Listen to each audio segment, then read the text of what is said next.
Assalamualaikum. Halo teman-teman semuanya, perkenalkan aku Dina Najwatul Mubarokah dari kelas 12. Hari ini aku mau ngasih tahu ke kalian kalau ada Al-Quran yang usianya itu udah beratus-ratus tahun. Nah, penasaran? Tapi sebelumnya aku mau ngasih lihat dulu ke kalian makam beliau yang sudah menulis Al-Quran tersebut, yaitu Kiai Haji Tubagus Latifuddin. Tempatnya itu ada di blok pesantren Desa Pageraji, Kecamatan Majak.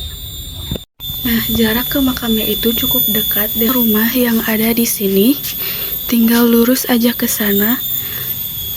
Makamnya itu ada di dalam bangunan orang tersebut. Nanti kita ke sana. Di sekeliling makamnya terdapat pohon-pohon besar yang sudah tua, menjadikan tempat tersebut sejuk. Kiai Haji Tubagus Latifuddin, beliau adalah seorang putra tokoh ulama besar, yaitu Syekh Paki Ibrahim, yang makamnya berada di Cipager, Desa Cimeong. Dari kecil, beliau dididik oleh ayahnya belajar ilmu agama Islam. Makamnya itu berada di sebelah kiri. Kiai Haji Tubagus Latifuddin asalnya dari Talaga. Beliau adalah cucu dari Wanaperi dari Raja Talaga. Di Pageraji, dulunya ada pesantren yang didirikan oleh Syekh Paki Ibrahim, ayah dari Kiai Haji Tubagus Latifuddin. Loh, kenapa kok gak dikasih atap di atas makamnya?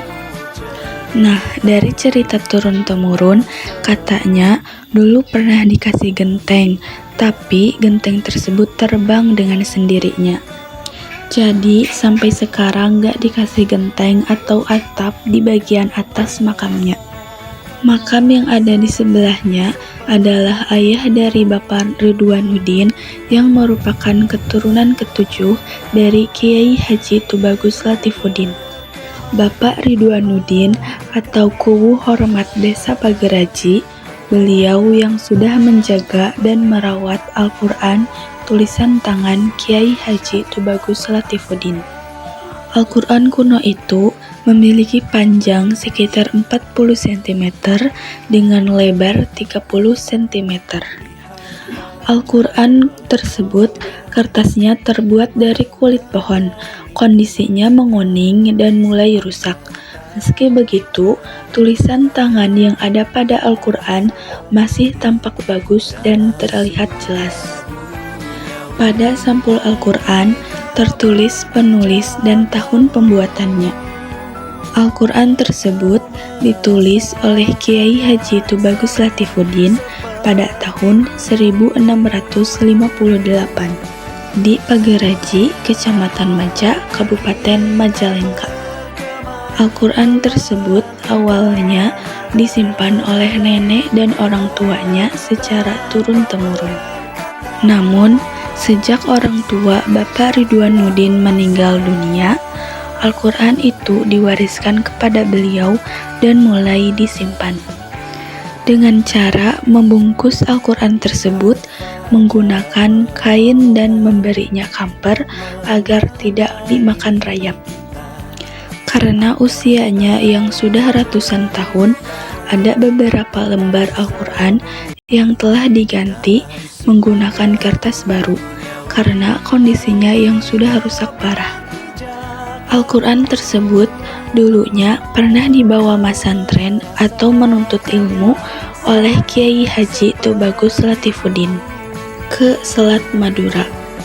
Namun, ketika di dalam perjalanan ke Selat Madura mendapatkan musibah angin topan, sehingga perahu yang ditumpangi oleh Kiai Haji Tubagus Latifuddin terbalik dan hanyut, dan Al-Quran tersebut ikut hanyut dan hilang. Akhirnya, Mbah Kiai Haji Tubagus Latifuddin memutuskan untuk pulang lagi ke Pageraji. Ketika sampai ke rumah, Al-Quran yang tadinya hanyut sudah berada di rumahnya. Tapi, wallahu alam, hanya Allah yang tahu cerita dari Al-Quran tersebut. Al-Quran tersebut hanya dibaca satu kali dalam setahun ketika memperingati Haulan, Yang dibacanya hanya surat Yasin saja, dibaca bersama-sama dengan warga. Haulan atau Haul Akbar adalah acara tahunan yang digelar setiap bulan Syawal. Banyak jamaah yang berziarah dari berbagai penjuru di Majalengka, termasuk tokoh masyarakat, ulama, serta perwakilan pemerintah. Tujuannya adalah untuk mempererat tali silaturahmi antar jamaah Majelis Taklim se-Kabupaten Majalengka. Pada bulan Juni tahun 2025, bangunan area makam Kiai Haji Tubagus Latifuddin direnovasi. Yang dulunya gini, jadi seperti ini, menjadi lebih bagus dan nyaman ketika berziarah. Nah, pada tahun 2021, cerita tentang Al-Quran tersebut pernah masuk berita loh. Dan banyak artikel-artikel yang menuliskan tentang Al-Quran tersebut. Al-Quran tersebut merupakan warisan turun-temurun yang sangat istimewa dan sangat berharga. Hanya saja, karena bentuknya bukan kekayaan seperti emas dan perak, maka Al-Quran tersebut aman dari rebutan orang-orang jahat. Secara garis besar, Al-Quran mengajarkan untuk jangan terlalu mengejar duniawi. Nah, itu dia sejarah atau cerita tentang Al-Quran yang ditulis tangan oleh Kiai Haji Tubagus Latifuddin yang usianya itu sudah 367 tahun. Semoga dari cerita tersebut bermanfaat. Wassalamualaikum warahmatullahi wabarakatuh.